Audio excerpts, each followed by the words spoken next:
Hello மக்களே, ஜூலை 17 அவள் வருவாள serial promo review தான் பார்க்க போறோம். உங்களுக்கு என்னோட ரிவ்யூ பிடிச்சிருந்தா சீரியல் குட்டி ரிவ்யூ மறக்காம சப்ஸ்கிரைப் பண்ணிக்கோங்க. நம்ம சலங்கையாளி சீரியல் மெகா சந்தேசம் சீரியல் போட்டுட்டு இருக்கோம். அதே பார்க்கணும்னு நினைக்கிறவங்க அதே வீடியோ ஃபுல்லா பாருங்க. இங்க நம்ம அர்ஜுனும் லக்ஷ்மியும் நின்று பேசிட்டு இருக்கிறாங்க. லக்ஷ்மி அந்த சீதா ராவணன் கதையை பத்தி சொல்லிட்டு இருக்கிறாங்க. அவங்களுக்கே அந்த நிலைமைங்கிற போது நான்லாம் ஏமாத்துறோம். அதாவது சீதா தேவி ராவணன் கூட இருந்த ஒரே காரணத்துக்காக ராமன் அவங்கள சந்தேகப்பட்டாங்க. அவங்க இது தப்பா நினைச்சாங்க. அதே மாதிரிதான் இங்கேயும் இப்ப எனக்குமே அந்த மாதிரி யுத்தம் தான் இங்க நடந்துட்டு இருக்கு. ஆனா நான் எதுக்கு இவ்வளவு அவமானங்களையும் இவ்வளவு அசிங்கங்களையும் தாண்டிட்டு இந்த வீட்டுல இருக்க ஒரே காரணம் என் அத்தை மாமாக்காகவும் அப்புறம் ஜானு விவேக் கல்யாணம் நடக்கணும். அதுக்காக மட்டும்தான் நான் இப்ப இந்த வீட்டுல இருக்கேன். இது நான் எனக்காக இருக்கல அப்படின்னு சொல்லிட்டு இருக்கிறாங்க. உடனே அர்ஜுன் சொல்றாரு, லக்ஷ்மி இது உன்னோட வாழ்க்கை, நீ உனக்காகவும் கொஞ்சம் வாழணும், அதையும் யோசிச்சு பாரு அப்படின்னு சொல்லிட்டு இருக்கிறாங்க. ஆமா, என்னோட ஜாதகத்திலே நான் எனக்காக வாழணும்னு கொடுக்கல, நான் மற்றவங்களுக்காக தான் வாழணும்னு இருக்கு. அதை மாத்த யாரால முடியும்? அது எனக்கு இப்ப நான் மித்ராவோட இருந்த அழகிய நாட்கள், நல்ல நல்ல தருணங்கள், அந்த மெமரிஸ் எல்லாமே எனக்கு இருக்கு. எனக்கு அதுவே போதும். அவர் எப்படி இன்னும் கொஞ்ச நாள்ல எனக்கு டிவோர்ஸ் கொடுத்துட போறாரு, அதுக்கடுத்து நான் என்ன பண்ண போறேன்? அதுக்குள்ள நான் நினைச்சதை இந்த வீட்டுல எல்லாருக்கும் நான் செஞ்சு கொடுத்துட்டு போகணும் அப்படின்னு சொல்லி பேசிட்டு இருக்கிறாங்க. உடனே அர்ஜுனும் சொல்றாரு, உன் நல்ல மனசுக்கு எல்லாமே நல்லதாவே நடக்கும். மித்ரா கண்டிப்பா உன்னை ஒரு நாள் புரிஞ்சுப்பாரு லக்ஷ்மி, நீ மனசு தளர விடாத அப்படிங்கிற மாதிரி நம்ம அர்ஜுனும் நம்ம லக்ஷ்மி கிட்ட சொல்லிட்டு இருக்கிறாங்க. இங்க பார்த்தா காலையில விடியுது. நம்ம ஜுன்னு லக்கி ஃபேன்சி ட்ரெஸ் காம்படிஷனுக்காக அழகா ட்ரெஸ் எல்லாம் பண்ணிட்டு வந்திருக்கிறாங்க. என்ன மாதிரி ட்ரெஸ்னா என்ன ஃபேன்சி ட்ரெஸ்னா ஏதாவது ஒரு வேஷம் போட்டிருக்கணும், இல்ல மாடர்னா ட்ரெஸ் பண்ணிருக்கணும்ல. இவங்க லவன் குசன் அந்த மாதிரி அந்த ராமாயண கதையவே இங்க கொண்டு வராங்க. அதாவது இவங்க ரெண்டு பேருமே லவன் குசன். நம்ம ஜுன்னு லவன் அண்ட் நம்ம லக்கி பாப்பா குசன் வேஷம் போட்டுட்டு காலையில நம்ம அரவிந்தம் பூஜை பண்ணிட்டு இருக்கிறாங்க. கடவுளே, இவங்களும் அதே ராமாயண கதையை தான் சொல்லிட்டு இருக்கிறாங்க. அந்த சீதாமாதேவிக்கு எவ்வளவு பெரிய பரீட்சை இருந்ததோ அதே மாதிரிதான் இப்போ என் மருமகள் லக்ஷ்மிக்கும் அதே மாதிரி ஒரு பெரிய பரீட்சை தான் இருக்கு.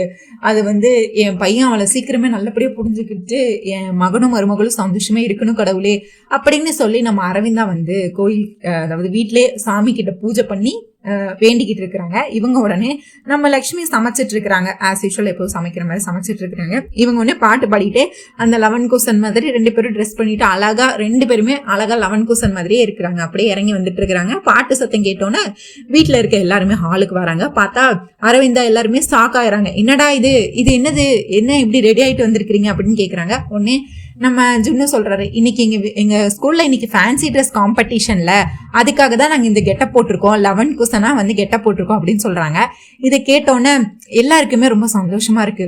இந்த சின்ன வயசுல ஃபேன்சி ட்ரெஸ் காம்படிஷனுங்கும் போது எவ்வளவோ இருக்கு, ஆனா ஒரு கதையை எடுத்து லவன் குசனா நீங்க ரெண்டு பேரும் போட்டிருக்கிறது எல்லாருக்குமே பிடிச்சிருக்கு. ஆனா வழக்கம் போல நம்ம வில்லிக்கு அது சுத்தமா பிடிக்கல.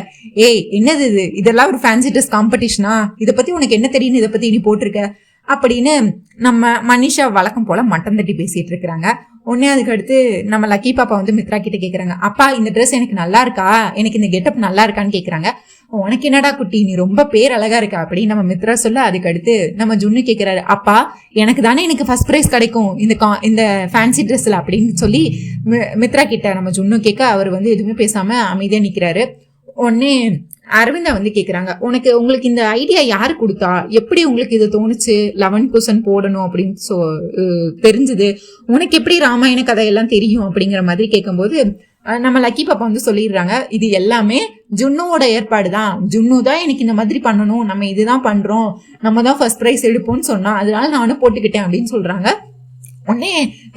உடனே நம்ம லக்ஷ்மி தான் சொல்லி கொடுத்துருப்பாங்கன்னு சொல்லிட்டு மனிஷா வழக்கம் போல தப்பா பேசிட்டு இருக்கிறாங்க. ஆமா, இந்த மாதிரி விஷயமெல்லாம் இவ தானே சொல்லி கொடுத்துருப்பா, எனக்கு தெரியும், அந்த ஜுன்னுக்கு எங்கதான் தெரிய போகுது, இவ தான் ஏதாவது பண்ணிட்டு இருப்பா அப்படின்னு சொல்லி லக்ஷ்மி மேல பழிய போட்டு மட்டம் தட்டி பேசிட்டு இருக்கிறாங்க மனிஷா. உடனே இல்ல மனிஷா ஆண்டி, இல்ல பெத்தம்மா அப்படியெல்லாம் நடக்கல, இல்ல பெரியம்மா அப்படியெல்லாம் இல்லை அப்படின்னு சொல்லிட்டு இவங்க என்ன சொல்றாங்கன்னா, எனக்கு இது ராமாயண கதை, எனக்கு தினமும் எனக்கு அர்ஜுன் அப்பா வீட்டுல இருக்கையில எனக்கு டெய்லியுமே பாட்டி எனக்கு ராமாயண கதை சொல்லுவாங்க.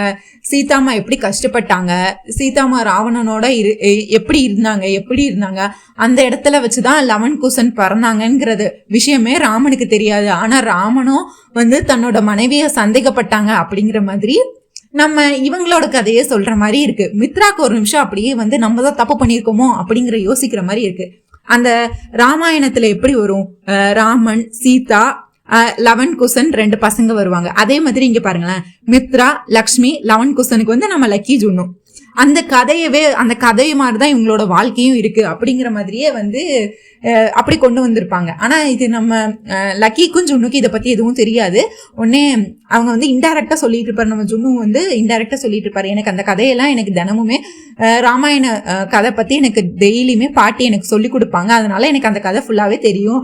அதுல வந்து லவன் குசன் பிறந்த விஷயமே வந்து ராமனுக்கு தெரியாது. ஆனா ராமன் வந்து இது தனக்கு பிறந்த குழந்தைங்களே இல்லைன்னு சொல்லி சந்தேகப்படுவாரு. அது எனக்கு சுத்தமா பிடிக்கவே இல்லை. ஆனா அதே அப்படிங்கிற மாதிரி சொல்லியிருப்பாங்க. அந்த கதை நல்லா இருக்கும், அதுக்காக நான் அந்த கதையை இன்னைக்கு எடுத்து போட்டிருக்கேன் அப்படின்னு சொல்லுவாங்க. இதை கேட்டோன்னா நம்ம அரவிந்தாக்கு ரொம்பவே மகிழ்ச்சி ஆயிரும். அது எப்படிடா நம்ம வீட்டுல நடக்கிறது, இது நீங்க எதர்ச்சியா தான் எடுத்து போட்டீங்க, ஆனா இது இந்த வீட்டுக்கு இப்ப ரொம்பவே முக்கியமான ஒரு கதை, நீங்க கரெக்டான நேரத்துல கரெக்டான கதாபாத்திரம் போட்டிருக்கீங்க அப்படின்னு சொல்லி நம்ம அரவிந்தா வந்து நம்ம லக்கியும் ஜுன்னுவும் பாராட்டுவாங்க. உடனே இதுக்கு எல்லாமே எங்களுக்கு ரெடி பண்ணது எல்லாமே சித்தப்பா சித்தி தான் அப்படின்னு சொல்லுவாங்க. யாரு, நம்ம விவேக்கும் ஜானும் தான் இவங்க 2 பேர்த்தையும் லவன் குசனா ரெடி பண்ணியிருப்பாங்கன்னு சொல்லி இது பண்ணியிருப்பாங்க. உடனே நம்ம தேவியானிக்கு இதுக்கு 2 தான் சேர்ந்திருக்கா அப்படின்னு சொல்லி அவங்களுக்கும் வந்து கொஞ்சம் கோவம் வரும். நம்ம விவேக்கை பார்த்து முறைச்சிட்டு இருப்பாங்க. உடனே மித்ரா வந்து இதெல்லாம் கேட்டுட்டு ஒரு மாதிரி ஜர்க்கா ஆவாரு. அந்த ராமன் சந்தேகப்பட்ட மாதிரிதான் இப்ப நானும் சந்தேகப்பட்டனும் அப்படிங்கிற மாதிரி யோசிச்சுட்டு இருப்பாரு. அதுக்கடுத்து கோச்சுக்கிட்டு ஒண்ணுமே பேசாம மாடிக்கு போயிடுவாரு. அதுக்கடுத்து நம்ம லக்ஷ்மி இருந்து சமைச்சிட்டு இருப்பாங்க. சமைச்சிட்டு இருக்கும்போது மனுஷன் வந்து அப்படி கை தட்டி இவங்களை கூப்பிட்டு, என்னடி நல்லாவே நடிக்கிற, நீ சொல்லி கொடுக்காமயே உன் பையன் இப்படியெல்லாம் வந்து அங்க நடிச்சுக்கிட்டு இருக்கான், நீங்க அப்படியே சீதம்மா தேவி, மித்ரா ராமன், உங்க இது வந்து என்ன லவன் குசன்னு நீயே வந்து இது பண்ணிட்டு இருக்கியா, என்ன இதெல்லாம் எதுக்காக நீ பண்ற, நீ என்ன பண்ணாலும் நீ மித்ராவோட சேர முடியாது, அதை முதல்ல புரிஞ்சுக்கோ அப்படின்னு சொல்லி இது பண்ணிட்டு இருப்பாங்க. இதெல்லாம் நீ யாரை நம்ப வைக்கிறதுக்கு இதெல்லாம் பண்ணிட்டு இருக்க, என்கிட்ட மோதாத அப்படின்னு சொல்லி லக்ஷ்மி கிட்ட வந்து பேசிட்டு இருப்பாங்க நம்ம மனிஷா. உடனே இங்க பாரு, நான்லாம் எதுவுமே பண்ணல, இது அவங்களா யோசிச்சு ஏதோ பண்ணிட்டு இருக்காங்க, இதுக்கும் எனக்கும் எந்த சம்மந்தமும் கிடையாதுன்னு சொல்லிட்டு இருப்பாங்க. என்ன ஒரு அளவுதான் பொறுமை அப்படிங்கிற மாதிரி மனிஷா வந்து திட்டிட்டு இருப்பாங்க. இங்க பாரு, லக்ஷ்மி சொல்றாங்க, எனக்கு கோவம் வராதுன்னு நினைச்சிட்டு இருக்கேன், எனக்கு கோவம் வந்தா நீ தாங்கவே மாட்ட, எதுக்கு நான் உனக்கு கோவம்லாம் வேற வருமா, நீ பெரிய சைலண்ட் கில்லர்ல நினைச்சேன் நானு அப்படின்னு சொல்லிட்டு இருக்கிறாங்க. ஆமா, அன்னைக்கு நான் மித்ராவை கஷ்டப்பட்டு காப்பாத்தினா கடைசி நேரத்துல நீ வந்து உன் கையை கிழிச்சுக்கிட்டு நீ தான் மித்ராவை காப்பாத்தினு சொல்லிட்ட, இத மாதிரி நீ பல தாட்டி பண்ணிட்ட, நான் எதுக்கு அப்ப எதுக்கு என்ன நீ மன்னிச்சு விட்ட, அப்ப நீ அன்னைக்கு கேள்வி கேட்க வேண்டியதுன்னா, அப்போ உனக்கு என் மேல பயம் இருக்குல்ல அப்படின்னு சொல்லி மனிஷா கேட்க, பயம்லாம் இல்ல, நான் ஒவ்வொரு வாட்டியும் நீ திருந்துவன் நான் உன்னை மன்னிச்சு விட்டுட்டு இருக்கேன், ஆனா இதே மாதிரி நீ பண்ணிட்டு இருந்தா அப்புறம் என்னோட இன்னொரு ரூபத்தை பார்க்க வேண்டி இருக்குன்னு லக்ஷ்மி வந்து நல்ல கெத்தா பேசிட்டு மனிஷாக்கு மூக்க உடச்சு விட்டு போயிருவாங்க. இங்க அர்ஜுன் வந்து அப்படியே கார்ல போயிட்டு இருப்பாரு. கார்ல போயிட்டு இருக்கும்போது பார்த்தா அவருக்கு வந்து அந்த பாஸ்கரை பத்தின நினைவுகள்லாம் வரும். அந்த ஆக்சிடென்ட் நடந்ததை பத்தி எல்லாம் நினைச்சு பார்ப்பாரு. அதுவும் இல்லாம ஃபாதர்ஸ் டே அப்போ அந்த பாஸ்கரை இடிச்சப்போ லக்ஷ்மியை பத்தி விசாரிச்சிருப்பாங்கல்ல, அதை எல்லாத்தையும் மேக் பண்ணி பார்ப்பாரு. அப்ப மேக் பண்ணி பார்த்தா இது லக்ஷ்மிக்கு தெரிஞ்சவங்க தான் அப்படின்னு சொல்லிட்டு லக்ஷ்மிக்கு வந்து கால் பண்ணிடுவாரு. கார்ல வந்துட்டு இருப்பாரு நம்ம அர்ஜுன். கால் பண்ணி, அன்னைக்கு ஒருத்தவங்களுக்கு ஆக்சிடென்ட் ஆச்சுல லக்ஷ்மி, அவர் உனக்கு நல்லாவே தெரிஞ்சவர் தான், அவரை நான் முதல் வாட்டி பார்க்கல, ஆல்ரெடி ஸ்கூல் டே ஃபங்க்ஷன்ல நான் பார்த்திருக்கேன், அவர் ஏதோ ஒரு விஷயத்த உங்க வீட்டுல உனக்கு சொல்ல வந்திருக்காரு, ஆனா உங்க வீட்டுல இருக்கிற யாரோ அதை சொல்ல விடாம அவரை அடிச்சு வச்சிருக்காங்க அப்படின்னு சொல்லுவாங்க.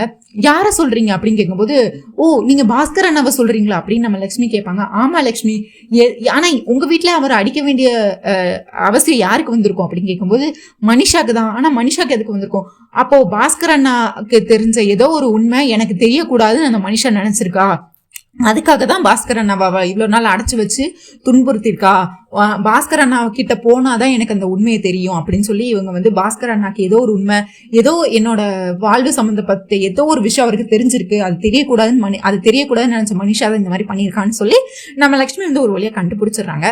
இங்க அவரோ பாஸ்கரோ ஹாஸ்பிட்டல்ல இருந்து தப்பிச்சு ஓடி வந்திருப்பாரு. வீட்டுக்கு ஓடி வந்து ஒய்ஃப் கிட்ட பேசிட்டு இருப்பாரு, நம்ம இங்க இருக்கவே வேண்டாம், உடனே இந்த வீட்டை விட்டு கிளம்பணும், நம்ம இங்க இருக்க கூடாதுன்னு சொல்லிட்டு இருப்பாங்க. என்னங்க சொல்றீங்க, எதுக்குங்க இங்க கிளம்பணும், இல்ல அந்த மனிஷா வந்து என்னை இவ்வளவு நாள் அவதான் அடிச்சு வச்சிருந்தா, அவ வந்து நான் லக்ஷ்மியோட பொண்ணுதான் லக்கின்னு சொன்ன அந்த உண்மை வந்து அந்த வீட்டுல யாருக்கும் தெரியக்கூடாது, நானே சொல்லிக்கிறேன் அப்படின்னு சொல்லி என்னை அடைச்சு வச்சு இவ்வளவு நாள் துன்புறுத்திட்டு இருந்தேன். நம்ம இதுக்கு மேல இங்க இருக்க வேண்டாம், நம்ம இங்க இருந்து போயிடலாம், இந்த ஊர்ல இருக்க வேண்டாம் அப்படின்னு சொல்லிட்டு இருக்காங்க. என்னங்க சொல்லிட்டு இருக்கிறீங்க? அப்போ மித்ரா லட்சுமி சேர வேண்டாமா? அவங்க 2 பேரும் இப்போ ஒன்னாதான் இருக்காங்க, சந்தோஷமா தான் இருக்காங்கன்னு சொல்லிடுவாங்க நம்ம பாஸ்கர் வந்து. அப்ப லக்கியோட அவங்களோட பொண்ணுன்னு அவங்களுக்கு தெரியுமா? மனிஷா சொல்லியிருப்பா. அப்ப மனிஷா சொல்லியிருந்தா அவ இதுக்கு உங்களை இத்தனை நாள் அடைச்சு வைக்க போறா? அப்ப கண்டிப்பா இந்த உண்மை அவங்களுக்கு தெரியாது, நம்ம கண்டிப்பா அவங்க கிட்ட இந்த உண்மையை சொல்லணுங்க அப்படின்னு சொல்லுவாங்க. அதை சொல்றமோ இல்லையா அது அப்புறம் பாத்துக்கலாம், முதல்ல நம்ம இந்த வீட்டுல இருக்கக்கூடாது, நம்ம இந்த வீட்டுல இருந்தா மனுஷா திரும்பி வந்து என்ன நம்மளை ஏதாவது பண்ணிடுவா, நம்ம இந்த வீட்டை விட்டு ஓடி போலான்னு சொல்லி நீ முதல்ல தேவையான ட்ரெஸ்ஸை மட்டும் எடுத்து போய் நம்ம இந்த வீட்டை விட்டு போலான்னு சொல்லி இவங்க கிளம்பிட்டு இருப்பாங்க. இங்க உடனே இந்த லவகுச கெட்ட போட்டுட்டு நம்ம லக்கியும் ஜுனும் மாடியில வந்து ரெடி ஆயிட்டு இருப்பாங்க. திரும்ப உடனே விவேக்கும் ஜானும் நின்று ஹெல்ப் பண்ணிட்டு இருப்பாங்க. தேங்க்யூ சித்தப்பா சித்தின்னு சொல்லி 2 பேரும் பேசிட்டு இருப்பாங்க. அதுக்கடுத்து நீங்க எனக்கு நல்ல கெட்டப் அழகா ரெடி பண்ணிருக்கீங்க, தேங்க்யூன்னு 2 பேரும் சொல்லிட்டு இருப்பாங்க. அதுக்கடுத்து எனக்கு இவ்வளோ காம்ப்ளிமெண்ட்ஸ் தானா, எனக்கு பதிலுக்கு ஒண்ணுமே கிடையாதுன்னு சொல்லிட்டு விவேக் கேட்பாரு ஜுன்னு கிட்ட. அவ்வளவுதானே, நான் உங்களுக்கு ஒரு முத்தம் கொடுக்குறேன் அவ்வளவுதானேன்னு சொல்லிட்டு ஜுன்னு வந்து ஒரு முத்தம் கொடுப்பான். அடுத்து அப்படியே பார்த்தா நானும் கொடுக்குறேன்னு சொல்லி சித்தப்பான்னு சொல்லி நம்ம லக்கி பாப்பாவும் விவேக் கொடுப்பா. அதுக்கடுத்து சரி சென்டர்ல உட்காந்துருப்பாங்க நம்ம லக்கி பாப்பா, இந்த சைடு பார்த்தா நம்ம விவேக், இந்த சைடு பார்த்தா நம்ம ஜானு. 2 பேரும் உட்காந்துருக்கேல, சரி நீங்க 2 பேரும் சேர்ந்து ஏன் கண்ணத்துல கொடுக்குறீங்களான்னு சொல்லி உட்காந்துருப்பாங்க நம்ம லக்கி பாப்பா. அப்படியே கொடுக்க ஓடி முத்தம் கொடுக்க வருவாங்க 2 பேரும். அந்த நேரத்துல பார்த்தா நம்ம லக்கி பாப்பா இருந்துச்சு ஓடி போயிருவாங்க. பார்த்தா இவங்க 2 பேருக்கும் ஒரு ரொமான்ஸ் நடந்துட்டு இங்க ஜானுவும் விவேக்கும் வந்து ரொமான்ஸ் பண்ணிட்டு இருக்கேல, நம்ம ஜானு வந்து வெக்கத்துல ஓடி வந்து வெளியே நின்று சிரிச்சிட்டு இருக்கிறாங்க. உடனே நம்ம விவேக் வந்து வழக்க போல பேசி கொடுத்துட்டு இருக்கிறாரு ஜானு கிட்ட. உடனே ஜானு எதுக்கு நீ வெளியே ஓடி வந்த அப்படிங்கிற மாதிரி சும்மா நின்று பேசி கொடுத்துட்டு இருக்கிறாங்க. இந்த நேரத்துல நம்ம ஜானுக்கு வந்து ஒரு அன்னோன் நம்பர்ல இருந்து போன் கால் வருது. இது யாரு பண்ண சதினா வேற யாரு, நம்ம வெள்ளிகள் தான், மனிஷாவும் தேவியானையும் பண்ண சதி தான். இப்ப வாலண்டியரா போய் நம்ம இவங்க போய் மாட்டிக்க போறாங்க, இதுதான் நடக்க போகுது. அவங்க வந்து அன்னோன் நம்பர்ல இருந்து ஒரு போன் கால் வருது நம்ம ஜானுக்கு. உடனே யாரு அப்படின்னு சொல்லி போன் எடுத்து பேசுறாங்க. உங்க வீட்டு பக்கத்துல யாராவது இருக்காங்களா, கொஞ்சம் தள்ளி வந்து பேசுங்க, இது ரொம்பவே முக்கியமான விஷயம், சீக்ரெட் அப்படின்னு சொல்றாங்க. உடனே இவங்க நம்ம ஜானுவும் விவேக் விட்டு தள்ளி வந்து சொல்லுங்க நீங்க யாரு, உங்களுக்கு என்ன வேணும் அப்படின்னு கேட்டுட்டு இருக்காங்க. நீங்க என்ன பத்தி தெரிஞ்சுக்க தேவையில்லை, நீங்க ஜானு தானே பேசுறது அப்படின்னு கேக்குறாங்க. ஆமா நான் ஜானு தான், என்ன வேணும் சொல்லுங்க அப்படிங்கும் போது, நீங்க ரொம்ப நாளா தேடிட்டு இருக்கீங்களே, உங்க வீட்டுல நடக்கிற அந்த மனிஷா ஒரு வீடியோ ஆதாரத்தை வச்சுதானே உங்களை எல்லாம் வந்து ஏமாத்திட்டு இருக்கா, அந்த வீடியோ ஆதாரம் போன் இப்ப என்கிட்ட இருக்கு, அது உங்களுக்கு வேணும்னா நீங்க உடனே கிளம்பி இந்த ஹோட்டலுக்கு வாங்க அப்படின்னு சொல்றாங்க. உடனே ஹோட்டலுக்கா, நீங்க யாரு அப்படின்னு கேக்குறாங்க. அதெல்லாம் உங்களுக்கு எதுக்கு தேவையில்லாம, உங்களுக்கு இந்த வீடியோ ஆதாரம் வேணும், மனிஷாவோட போன் வேணும்னா நீங்க உடனே கிளம்பி ஹோட்டலுக்கு வாங்கன்னு சொல்லிட்டு அந்த பொம்பளை வந்து போனை கட் பண்ணிடுறாங்க. உடனே நம்ம ஜானுவும் வந்துட்டு விவேக் கிட்ட எதுவுமே சொல்லாம குடுகுடுன்னு கீழே ஓடி வராங்க. ஓடி வந்தோன்னா நம்ம லக்ஷ்மி வந்து ஜானு நின்று எங்க போயிட்டு இருக்க, என்னாச்சு அப்படின்னு கேக்குறாங்க. இவங்க சொல்ல வராங்க, இல்ல அக்காக்கு சர்ப்ரைஸா இருக்கட்டும், அக்கா நான் ஒரு முக்கியமான விஷயமா வெளியே போறேன் அப்படின்னு சொல்றாங்க. என்ன விஷயமா நீ எங்க போற அப்படின்னு சொல்லி நம்ம லக்ஷ்மி கேக்குறாங்க. இந்த நேரத்துல நம்ம ஜானு வந்து உண்மையை சொல்லாம அக்கா நான் வந்து சொல்றேன்க்கா அப்படின்னு சொல்லிட்டு எந்த பதிலும் சொல்லாம குடுகுடுன்னு ஓடி போயிடுறாங்க அந்த இதை விட்டு. இவங்க உடனே ஹோட்டலுக்கு போறதுக்காக ஹோட்டல் போயிட்டு இருக்காங்க. இங்க அப்படியே பார்த்தா டொம்முன்னு ஒரு சத்தம் கேக்குது மித்ரா ரூம்ல இருந்து. நம்ம லக்ஷ்மி பதறி அடிச்சு ரூமுக்குள்ள போறாங்க. பார்த்தா அங்க ஒரு கண்ணாடி துகள்களா கீழே கிடக்கு. ஏதோ ஒரு கண்ணாடி, இது ஃப்ளவர் வாஷ் வந்து உடஞ்சு கீழே ஃபுல்லா செதறி கிடக்குது. உடனே இதை பார்த்தோன்னே மித்ரா வேணாம் நீங்க எடுக்க வேண்டாம் நான் எடுத்துக்கிறேன் அப்படின்னு சொல்லிட்டு இருக்கிறாங்க. ஓ நீ யாரு, முதல்ல நீ எனக்கு வந்து இதெல்லாம் பண்ணணும், நீ ஒண்ணு எனக்கு இதெல்லாம் பண்ண தேவையில்ல, இது என்னோடது, எனக்கு பாத்துக்க தெரியும் அப்படின்னு நம்ம மித்ரா வந்து கோவத்துல சொல்லிட்டு இருக்கிற லக்ஷ்மி கிட்ட கோவப்பட்டு, உடனே நான் தான் சொல்றேன்ல நீங்க கஷ்டப்படுறதை என்னால பார்க்க முடியாது அப்படின்னு சொல்லிட்டு நானே எடுக்கிறேன் அப்படின்னு சொல்றாங்க. அதான் ஒண்ணும் தேவையில்லை, உனக்கும் எனக்குமே எந்த சம்மந்தம் இல்லைன்னு ஆயிப்போச்சு, இனிமேல் என்ன, இப்ப பிள்ளைங்களும் இந்த ரூம்ல இல்ல, நீ முதல்ல இது என்னோட ரூம், இது ஒண்ணும் நம்ம ரூம் கிடையாது, அதை முதல்ல நீ தெரிஞ்சுக்கிட்டா நல்லா இருக்கும்னு நான் நினைக்கிறேன்னு சொல்லி மித்ரா வந்து கோவப்பட்டு பேசிட்டு இருக்கிறாரு. நம்ம லக்ஷ்மியோ விடுவாங்களா, ஊராருக்கு ஒரு கவலைனாலே ஓடி போய் உதவுவாங்க, மித்ராக்கு ஒண்ணுன்னா அப்படியே பார்த்துட்டு சும்மா இருப்பாங்களா, அவங்களும் வந்துட்டு நானே ஹெல்ப் பண்றேன் அப்படின்னு சொல்றாங்க. அதெல்லாம் வேண்டாம் தான் சொல்றேன்ல அப்படின்னு சொல்லிட்டு மித்ராவே அந்த கண்ணாடி துகள்கள்லாம் ஒரு பேப்பர்ல எடுத்து வச்சிட்டு இருக்காங்க. உடனே நம்ம இவங்க வந்து டக்குன்னு அந்த பேப்பரை புடுங்கி கீழே உட்காந்துடுறாங்க. அப்படியே அந்த துகள்களை ஃபுல்லா கீழே எடுத்துட்டு இருக்கிறாங்க. நம்ம மித்ராக்கு வந்து எதுக்கு தேவையில்லாம, எதுக்கு இப்ப நீ என்ன நல்லவன் கிட்ட ப்ரூஃப் பண்ண நினைக்கிறியா அப்படின்னு சொல்லி இது பண்றாங்க. உடனே நம்ம லக்ஷ்மி வந்து உங்களுக்கு என்ன பிடிக்காது அது எனக்கு நல்லாவே தெரியும், ஆனா என்னால நீங்க கஷ்டப்படுறதை என்னால பார்க்க முடியாது, அதுக்காக தான் நான் இதெல்லாம் பண்றேன் அப்படின்னு சொல்லிட்டு இருப்பாங்க. அதுக்கடுத்து இவங்க இப்படி எடுத்து வச்சுட்டே இருக்கும்போது பார்த்தா எடுத்து வச்சுட்டே இருப்பாங்க. அதுக்கடுத்து நம்ம மித்ரா வந்து நீ எதுக்கு எனக்கு இதெல்லாம் பண்ணணும் அப்படிங்கும்போது அவனே நம்ம லக்ஷ்மி வந்து நேத்து நடந்ததை பத்தி அவங்க கிட்ட சொல்லுவாங்க. அதாவது மனிஷா கிட்ட லக்ஷ்மியை விட்டு கொடுத்து பேசியிருப்பாங்கல்ல, அவங்க தப்பா பேசினதை வந்து இவங்க பார்த்துட்டு இருந்திருப்பாங்கல்ல, அதுக்காக வந்து அதை வந்து இப்ப விலகி சொல்லிட்டு இருப்பாங்க. இங்க பாருங்க, உங்களுக்கு என்ன இப்ப பிடிக்காம போயிருக்கலாம், இப்போ நான் உங்களுக்கு உங்க வாழ்க்கையில நான் வேண்டான்னு கூட நீங்க நினைச்சிருக்கலாம், இன்னும் நமக்கு டிவோர்ஸ் கூட ஆயிருக்கலாம், என்ன வேணா நடந்திருக்கலாம். ஆனா நீங்க நேத்து மனிஷா பேசும்போது நீங்க அமைதியா இருந்தீங்க பாத்தீங்களா, அவ என்னோட கேரக்டரை தப்பா பேசும்போது நீங்க அமைதியா இருந்தீங்கல்ல, இதை விட எனக்கு அதுதான் ரொம்ப வலிச்சுது அப்படிங்கிற மாதிரி அவங்க வந்து இந்த மாதிரி லக்ஷ்மி வந்து இந்த மாதிரி பேசிட்டு இருப்பாங்க. அதுக்கடுத்து நீங்க ஒரு கணவன் மனைவி இருக்கிற வந்து என்னதான் பிரச்சனை இருக்கட்டுமே, அவங்களுக்குள்ள பிரிவே இருக்கட்டுமே, ஒருத்தங்களை பிடிக்காமலே போயிருக்கட்டுமே, ஒருத்தங்க இல்லாம வாழ கூட செய்யட்டும், ஆனா இன்னொருத்தர் முன்னாடி அவங்க தப்பா பேசுறத அவங்க வந்து விட்டு கொடுக்க கூடாது. அதாவது மூணாவது மனுஷன் அந்த கணவனை பத்தியோ இல்ல மனைவிய பத்தியோ தப்பா பேசுற போது அமைதியா இருக்கவே கூடாது. நீங்க நேத்து அந்த மனுஷாவை ஒரு வார்த்தை கூட உங்களுக்கு திருப்பி பேசணும்னு தோணல, எதுக்கு நீ இப்படி பேசுறன்னு கூட உங்களால கேட்க முடியல அப்படின்னு சொல்லி நம்ம லக்ஷ்மி வந்து இதை பேசிக்கிட்டே அதை எடுத்து வச்சுட்டு இருப்பாங்க. நம்ம மித்ராக்கோ குற்ற உணர்ச்சியின் உச்சக்கட்டத்துக்கு இருக்கும். அவர் வந்து இதெல்லாம் கேட்டுட்டு ஒண்ணுமே பேசாம அமைதியே சிலையாட்ட நின்றுட்டு இருப்பாரு. இப்படி இந்த கதையை இவங்க சொல்லிட்டு இருக்கும் போதே பார்த்தா ஒரு கண்ணாடி துகள் வந்து நம்ம லக்ஷ்மி கையை கிழிச்சிரும். உடனே அதுக்கடுத்து அம்மா அம்மான்னு கத்த ஆரம்பிச்சிருவாங்க. உடனே மித்ரா வந்து லக்ஷ்மி அப்படின்னு சொல்லி அவரோட அன்பை வெளிப்படுத்துற விதமா அவங்களோட கையில ரத்த வரதை பார்த்து அதுக்கடுத்து எடுத்து உரிய ஆரம்பிச்சிருவாரு அவர் வாயில வச்சு. உடனே அதுக்கடுத்து லக்ஷ்மி வந்து சந்தோஷமாயிருவாங்க. நம்மளை பிடிக்கலன்னு சொன்னாலும் ஏதோ ஒரு மனசு ஓரத்துல இன்னும் மித்ரா மனசுல நான் இருக்கேன் அப்படிங்கிற சந்தோஷத்தை இருப்பாங்க நம்ம லக்ஷ்மி. உடனே இவரும் கண்ணா பாத்துட்டு இருப்பாங்க. நம்ம லக்ஷ்மி ஒரு பக்கம் பார்க்க, மித்ரா ஒரு பக்கம் பார்க்க, இப்படி பார்த்துட்டே இருக்கும்போது பார்த்தா உடனே அதுக்கடுத்து மித்ராக்கு வந்து கோவம் வந்துடும். இங்க பாரு, ஜஸ்ட் நான் இப்போ உனக்கு ஹெல்ப் பண்ணணும் தான் இதெல்லாம் பண்ணேன், நீ ஏன் ஏதாவது தப்பா நினைச்சுக்கிட்டு அதுக்கு நான் பொறுப்பு இல்லை அப்படிங்கிற மாதிரி சொல்லிடுவாரு. இதெல்லாம் வந்து நான் ஒரு மனிதாபிமானத்துலதான் பண்ணனே தவிர நீ வந்து உன் மேல அக்கறை இருக்கு, உன் மேல பாசம் இருக்கு அப்படின்னு நீ பகல் கனவு கண்டுட்டு இருக்காது அப்படின்னு சொல்லுவாங்க. ஐயோ மித்ரா, நீங்க கஷ்டப்படக்கூடாதுன்னு நினைச்சு வந்த நான் தான் வந்து கஷ்டப்பட்டு போறேன் அப்படிங்கிற மாதிரி ஒரே விஷயத்த ரெண்டு இதுல சொல்லியிருப்பாங்க. இப்போ இந்த கண்ணாடி கிழிச்சதை அவங்க சொல்லல, உங்க வாழ்க்கையில நீங்க நல்லா இருக்கணும் தான் நான் வந்திருப்பேன், ஆனா நீங்க என்னைய அவமானப்படுத்தி கஷ்டப்படுத்தி அனுப்புறீங்க, அந்த வாழ்க்கையும் மென்ஷன் பண்ணி இந்த கண்ணாடி கிழிச்சதும் உங்களுக்கு எதுவும் ஆயிடக்கூடாதுன்னு தான் நான் வந்தேன், ஆனா நீங்க என் மனசை கஷ்டப்படுத்தி என்னைய அவமானப்படுத்தி இந்த இதை எடுத்து அனுப்புறீங்க அப்படின்னு சொல்லி இந்த மாதிரி கீழே போயிடுவாங்க. அதுக்கடுத்து உடனே கீழே போனோன்னே நம்ம லக்ஷ்மிக்கு ஒரு இன்ஸ்டிங் தோண ஆரம்பிச்சிடும். ஜானை போனாலே ஏதோ ஒரு தப்பா இருக்கு, ஏதோ ஒரு மனசுக்கு நெருடலா இருக்கேன்னு சொல்லி யோசிச்சுக்கிட்டே இருப்பாங்க. உடனே இங்கேயும் பார்த்துட்டே இருப்பாங்க, ஜானு வராளான்னு வீட்டுக்குள்ள. அடுத்து வரவே இல்லை. இங்கே வந்து ஜானு வந்து அந்த ஹோட்டலுக்குள்ள வந்திருப்பாங்க. ஹோட்டலுக்குள்ள வந்தோடனே அந்த பொம்பளைக்கு திரும்பி ஃபோன் பண்ணுவாங்க. உடனே என்னம்மா ஹோட்டலுக்குள்ள வந்துட்டியா அப்படின்னு கேட்பாங்க. ரூம் நம்பர் 322க்கு வாமா அப்படின்னு சொல்லுவாங்க. உடனே நம்ம ஜானுவும் நான் இதுக்கு நான் அந்த மாதிரி இடத்துக்குலாம் நான் வரமாட்டேங்க, நான் ஹோட்டலுக்குலாம் நான் இது வரைக்கும் வந்தது இல்லைங்க, நான் இந்த மாதிரி பொண்ணு கிடையாது, நான் இப்பெல்லாம் ஹோட்டலுக்குலாம் வரமாட்டேன் அப்படின்னு சொல்றாங்க. அம்மா உனக்கு வீடியோ ஆதாரம் வேணுமா வேண்டாமா, வேணும்னா நீ இப்போ கிளம்பிங்க வாமா அப்படின்னு சொல்லுவாங்க. உடனே நம்ம ஜானுக்கும் வேற வழியில அந்த வீடியோ ஆதாரத்தை மட்டும் வாங்கி கொடுத்துட்டோம்னா மனிஷாக்கு ஒரு பெரிய முற்றுப்புள்ளி வச்சிடலாம்னு நினைச்சிட்டு அது தேவயானி மனிஷா வரலன்னு தெரியாமலே இவங்களும் அந்த ரூமுக்குள்ள போவாங்க. போனோன்னே அந்த பொம்பளை வந்து உள்ளவாமான்னு கூப்பிட்டு இருப்பாங்க ரூமுக்குள்ள. இல்லைங்க நான் ரூமுக்குள்ளெல்லாம் வரல, நீங்க எதுவாக இருந்தாலும் போன் இங்கேயே கொடுங்க அப்படின்னு சொல்லுவாங்க. என்னம்மா நீ உன்னை இவ்வளவு தூரம் வர வச்சிருக்கேன், என் மேல நம்பிக்கை இல்லையா, நீ லக்ஷ்மியோட தங்கச்சின்னு எனக்கு தெரியாதா, லக்ஷ்மி எவ்வளவு நல்ல பொண்ணு அப்படின்னு சொல்லுவாங்க. உடனே நம்ம ஜானுக்கு வந்து கொஞ்சம் டவுட் வர ஆரம்பிச்சிடும். நீங்க எப்படி எங்க குடும்பத்து ஆளுங்க எல்லார் பேரையும் கரெக்டா சொல்றீங்க, எங்க அக்கா பேர் கரெக்டா சொல்றீங்க, மனிஷா பேர் எங்க குடும்ப விஷயத்தை பத்தி எல்லாமே தெரிஞ்சு வச்சிருக்கீங்க, எப்படி? அதெல்லாம் அப்படிதாம்மா, நீ முதல்ல உள்ளவாமா அப்படின்னு சொல்லி உள்ளுக்குள்ள கூப்பிட்டு நம்ம ஜானுவை வந்து ஒரு பெட்ல உட்கார வச்சுட்டு பேசிட்டு இருப்பாங்க. சரி முதல்ல போனை கொடுங்க, நான் போகணும் அப்படின்னு சொல்லுவாங்க. எதுக்குமா நீ அவசரப்படுத, இப்பதானமா வந்திருக்க, நான் போனை கொடுக்குறேன், அதுக்கு முன்னாடி நான் உனக்கு ஒரு காஃபி ஆர்டர் பண்றேன், காஃபியை குடுக்குறியா, குடிச்சிட்டு அதுக்கடுத்து நீ போனை வாங்கிட்டு போய் என்ன வந்துட போகுது அப்படின்னு சொல்லிட்டு சரி நீ இங்கே இருமா, நான் உனக்காக காஃபி வாங்கிட்டு அந்த போனை எடுத்துட்டு வரேன்னு சொல்லிட்டு நம்ம அந்த பொம்பளை வந்து நம்ம ஜானுவை அந்த ரூம்ல வச்சு அடைச்சிட்டு வச்சுட்டு போயிடுவாங்க. உடனே இவங்களும் ஜானும் அந்த பொம்பளை வரும் வெயிட் பண்ணிட்டு இருப்பாங்க. இந்த நேரத்துல பார்த்தா நம்ம லக்ஷ்மி வந்து ரொம்ப பதறி விவேக் கிட்ட கேட்க ஆரம்பிச்சிருவாங்க. விவேக், ஜானு எங்க போயிருக்கா, எங்க இருக்கான்னு உனக்கு ஏதாவது விஷயம் தெரியுமா?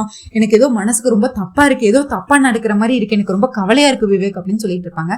விவேக்கும், அண்ணி நீங்க எதுக்கு ஜானு நினைச்சு கவலைப்படுறீங்க? அவ சும்மா இங்கதான் பக்கத்துல எங்கேயாவது போயிருப்பா, இல்ல ஃப்ரெண்ட்ஸ் வீட்டுக்கு எங்கேயாவது போயிருப்பா, நீங்க எதுக்கு சும்மா சும்மா பயந்துட்டு இருக்கீங்க அப்படின்னு சொல்லுவாங்க. இல்ல விவேக், மனசுக்கு ஏதோ நெருடலா இருக்கு, ஏதோ தப்பா நடக்கிற மாதிரி இருக்கு அப்படின்னு சொல்லுவாங்க. ஐயோ அண்ணி, அப்படியெல்லாம் எதுவுமே நடக்காது, நீங்க எதுக்கும் கவலைப்படாதீங்க அப்படின்னு சொல்லிட்டு இருப்பாங்க. நான் வேணா அவளோட ஜானுவோட ஃப்ரெண்ட்ஸுக்கு நான் ஃபோன் பண்ணி பாக்குறேன்னு நம்ம விவேக்கும் எல்லாரும் ஃப்ரெண்ட்ஸுக்கும் ஃபோன் பண்ணுவாங்க. ஆனா யாருமே எந்த ரெஸ்பான்ஸ் பண்ண மாட்டாங்க. ஜானுக்கு திரும்ப திரும்ப அடிச்சுட்டே இருப்பாங்க. ஜானு ஃபோன் சைலண்ட்ல ஆயிரும். நம்ம ஜானு வந்து சரி இந்த நல்ல விஷயத்த முதல்ல அக்காக்கு ஃபோன் பண்ணி சொல்லலாம் அப்படின்னு சொல்லிட்டு லக்ஷ்மி அக்கானை எடுக்க போவாங்க கான்டாக்டா. அதுக்குள்ள பார்த்தா வேண்டாம், இந்த விஷயத்தெல்லாம் முடிச்சுட்டு நான் நேர்ல போய் அக்கா கிட்ட சொல்றேன், அப்பதான் அக்கா ரொம்ப சந்தோஷப்படுவா, அதை நானும் கண்ணால பாக்கலாம்னு சொல்லி நம்ம ஜானை வந்து ரொம்ப சந்தோஷமா போனையும் அடிக்க வேண்டாம்னு சொல்லி விட்டுருவாங்க. அடுத்து பார்த்தா இங்க இது எல்லாத்தையும் நடக்கிறத ஒளிஞ்சிருந்து பாத்துட்டு இருப்பாங்க நம்ம தேவியானி மனுஷாவும். என்ன ஆண்டி, எப்படி ஆண்டி இவளுக்கு எல்லாமே தெரியுது? இந்த லக்ஷ்மிக்கு அங்க ஜானு பிரச்சனையா இருக்கான்னு அவ எதுவுமே சொல்லாமலே இவ கண்டுபிடிச்சிட்டா. இவ என்ன பெரிய சிஐடி ஆண்டி, இவ என்ன இல்ல இவளுக்கு ஏதாவது தெய்வீக சக்தி இருக்கா அப்படின்னு சொல்லி கேட்டுட்டு இருப்பாங்க. உடனே தேவியானி சொல்லுவாங்க, தெய்வீக சக்தி அதெல்லாம் ஒண்ணும் கிடையாது, அதுதான் ரத்த பாசம்ங்கிறது. ரத்த பாசம் இருந்தா தன் கூட பிறந்தவங்களுக்கு ஏதாவது ஒரு பிரச்சனைனா அது நமக்கு முன்னாடியே தெரியும், அதுதான் ரத்த பாசம், நீ எதுக்கும் கவலைப்படாத. சரி வா, இப்ப எப்படியோ நம்ம பிளான் படி முதல்ல அந்த ஜானு இப்ப அந்த ரூம்ல வச்சு அடைச்சாச்சு, அதுக்கு அடுத்தடுத்த வேலையை நம்ம கரெக்டா பண்ணுவோம், அப்பதான் அந்த ஜானு அசிங்கப்பட்டு போவான்னு சொல்லிட்டு இவங்க என்ன பண்ணிருப்பாங்க, அது வந்து ஒரு லாட்ஜ், தப்பான லாட்ஜ். அதுல வந்து இவங்க ஒரு பொண்ணை வச்சு அடைச்சு வச்சிருக்காங்க. இப்போ இவங்க தேவியானி கால் பண்ணி இவங்க போலீஸ் முதல்ல ரிப்போர்ட்டர்ஸ்க்கு கால் பண்ணுவாங்க. தேவியானி கால் பண்ணி, நீங்க உங்களுக்கு ஒரு பிரேக்கிங் நியூஸ் கிடைக்கணுமா, நீங்க இந்த ஹோட்டலுக்கு போங்க, அதுல 322ல ஒரு பெரிய சம்பவம் நடக்குது, உங்களுக்கு பெரிய ஹெட்லைன் கிடைக்கும், நீங்க மட்டும் அங்க போய் பாருங்க, அதுக்கு அடுத்து நீங்க அசந்து போயிருவீங்க அப்படின்னு சொல்லிட்டு இருப்பாங்க. உடனே நீங்க யாரு மேடம், அதெல்லாம் எதுக்கு, உங்களுக்கு நியூஸ் வேணா நீங்க அங்க போங்கன்னு சொல்லி கட் பண்ணிடுவாங்க நம்ம தேவியானி. இன்னொரு பக்கம் அப்படியே பார்த்தா நம்ம மனிஷா வந்து போலீஸ்க்கு கால் பண்ணுவாங்க. போலீஸ் கால் பண்ணி, ஹலோ போலீஸ் ஸ்டேஷன், நீங்க உங்களுக்கு ஒரு விஷயம் சொல்லுமா, ஒரு தப்பான ஒரு தொழில் நடந்துட்டு இருக்கு ஒரு லாட்ஜ்ல அப்படின்னு சொல்லி, அந்த ரூம் நம்பர் 322 அங்க போனீங்கன்னா நீங்க கையும் கழுவுமா இப்ப நீங்க அவங்கள புடிச்சிடலாம், அதுக்கு அடுத்து உங்களுக்கு பெரிய நியூஸ் கிடைக்கும், உங்களுக்கு ப்ரொமோஷன் கூட கிடைக்க வாய்ப்பு இருக்கு, உங்களுக்கு இந்த நியூஸ் கிடைக்கணும், உங்களுக்கு ப்ரொமோஷன் கிடைக்கணும்னா நேரா நீங்க அந்த ஹாஸ்பிட்டல்ல போய் அவங்கள கையும் கழுவுமா புடிங்கன்னு சொல்லி போனை வச்சிருவாங்க நம்ம மனிஷா. உடனே எப்படி ஆண்டி, என் பங்குக்கு நான் முடிச்சிட்டேன்னு வந்து தேவயானி கிட்ட வந்து நம்ம மனிஷா சொல்ல, நானே என்னோட இதை முடிச்சிட்டேன் எப்படியோ ஆண்டி, இப்போ அந்த ஜானு மட்டும் ரூம்ல தனியா இருந்தா எப்படி ஆண்டி போலீஸ் வந்து அவளை புடிச்சிட்டு போவாங்க அப்படின்னு கேட்பாங்க. நான் என்ன முட்டாளாடி, ஆல்ரெடி அங்க இன்னொருத்தனை நான் வச்சிருக்கேன், எங்க ஆண்டி அவன் இருந்தாதான் ஜானு அந்த ரூம்ல இருக்க மாட்டாளே, அது ஜானுக்கே தெரியாது, அவன் பாத்ரூம்ல இருக்கான், கரெக்டா போலீஸ் வந்தோன்னா அவன் வெளியே ஓடி வந்துருவான் அப்படின்னு சொல்லுவாங்க. எப்படியோ நீ நம்ம நினைச்ச மாதிரி அந்த ஜானுவையும் சிக்க வச்சாச்சு, போலீஸும் கால் பண்ணியாச்சு, ரிப்போர்ட்டருக்கும் கால் பண்ணியாச்சு, இனிமேல் அந்த ஜானுவை காப்பாத்த அந்த கடவுளே இறங்கி வந்தாலும் நடக்க போறது இல்லை அப்படின்னு சொல்லிட்டு இவங்க ரொம்ப சந்தோஷமா இருப்பாங்க. அதே மாதிரி நினைச்ச மாதிரி பார்த்தா ஜானு வந்து அங்க இருப்பாங்க. போலீஸும் வந்துருவாங்க, ரிப்போர்ட்டர்ஸும் வந்துருவாங்க. போலீஸ் வந்து கதவை தட்டிட்டு இருப்பாங்க. உடனே நம்ம ஜானு வந்து, அவங்கதான் அந்த போன் ஆதாரத்தை எடுத்துட்டு வந்துட்டாங்க அப்படின்னு சொல்லிட்டு கதவை திறந்து பார்த்தா போலீஸ், யாருமா நீங்க என்ன பண்ணிட்டு இருக்க அப்படின்னு சொல்லி கேட்பாங்க. இந்த சத்தத்தை கேட்டோன்னே அந்த ஆளு உள்ள இருந்தாருல ஒரு ஆள் இருப்பாரு, பாத்ரூம்குள்ள ஒளிஞ்சிருப்பாரு, அவர் வந்து சட்டை கையில வச்சுட்டு வெளியே வருவாரு. அதாவது இந்த இடத்துல ஒரு தப்பான விஷயம் நடந்த மாதிரி ஃப்ரேம் பண்ணிடுவாங்க. உடனே அவர் வெளியே வந்தோடனே, சார் விட்டுருங்க சார்னு அவன் ரொம்ப கெஞ்ச ஆரம்பிச்சிருவான். சார் இவர் இங்க இருந்தாருன்னு எனக்கு தெரியவே தெரியாது, இவ யாருன்னு எனக்கு தெரியாது அப்படின்னு சொல்லிட்டு இருப்பாங்க. என்னம்மா, போலீஸ் கேட்பாங்க, என்னம்மா நீ இந்த ரூம்ல தானே இருந்த, நீ இந்த ரூம்ல இருந்தனே தெரியும், அந்த ஆள் இருந்தது எப்படிமா தெரியாம நீ எப்படிமா இந்த ரூம்ல இருப்ப அப்படின்னு சொல்லி விசாரிச்சிருப்பாங்க. சார் சத்தியமா சார், நான் அந்த மாதிரி பொண்ணு இல்லை சார், நம்புங்க சார் அப்படின்னு சொல்லி நம்ம ஜானும் கெஞ்சிட்டு இருப்பாங்க. சரி என்னம்மா நடந்தது, நீ யாரு, உன் பேர் என்ன, உன்னோட அப்பா அம்மா யாரு அப்படின்னு கேட்பாங்க. சார் என்னோட பேரு ஜானு சார், எனக்கு அப்பா அம்மாலாம் கிடையாது சார், நான் என்னோட மாமா வீட்டில தான் இருக்கேன், என்னோட மாமா பேர் மித்ரா சார், எனக்கு எதுவும் தெரியாது சார், எனக்கு எதுவும் தெரியாது அப்படின்னு சொல்லிட்டு இருக்காங்க. உடனே ரிப்போர்ட்டர்ஸும் வந்திருப்பாங்க. உடனே கான்ஸ்டபிள் வந்து, சார் ரிப்போர்ட்டர்ஸ் இங்க ஓடி வந்திருக்காங்க சார், அவங்களுக்கு யாரையா தகவலை சொன்னது அப்படின்னு கேட்பாங்க.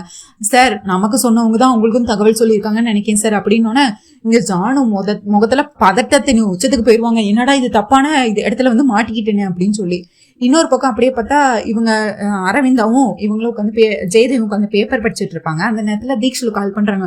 தீக்ஷலு கால் பண்ணாலே பயந்துருவாங்கல்ல, யாருக்கு என்னடா கண்டம் எப்போ வரப்போகுது அப்படிங்கிற மாதிரி. உடனே நம்ம இவங்க 2 பேரும் பயந்துட்டாங்க. ஐயோ தீக்ஷலு கால் பண்றாங்களே, மித்ராக்கு ஏதாவது கண்டமா இருக்குமோ, முதல்ல போன் எடு அரவிந்தா அப்படின்னு சொன்னா, தீக்ஷலு சொல்லுங்க அப்படிங்க மேம், உங்க வீட்டுல ஏதாவது இப்போ சுபகாரியம் வச்சிருக்கீங்களாமா அப்படின்னு கேட்பாங்க. சுபகாரியமா? அப்படியெல்லாம் எதுவுமே இல்லையே ஐயா அப்படிங்க. இல்லம்மா, எனக்கு ஏதோ தோணுது உங்க வீட்டுல ஏதோ ஒரு சுபகாரியம் நடக்க போகுதுன்னு, நீங்க நல்லா யோசிச்சு பாருங்க ஏதாவது இருக்கான்னு அப்படின்னு கேட்பாங்க. உடனே நம்ம ஜெயதேவ் வந்து நல்லா யோசிச்சுட்டு, இப்ப நம்ம வீட்டுல சுபகாரியம் நடக்கணும்னா அது ஒண்ணுதான், ஜானு விவேக் கல்யாணம் நடக்கணும், அதுதான் சுபகாரியம், வேற ஏதோ சுபகாரியம் இல்லையே அப்படிங்கவன் அப்படின்னு சொல்லுவாங்க. இல்ல, என்னோட ஞான திருஷ்டியில தெரியுது உங்க வீட்டுல ஏதோ சுபகாரியம் நடக்க போகுதுன்னு, அதுக்காக தான் சொன்னேன்.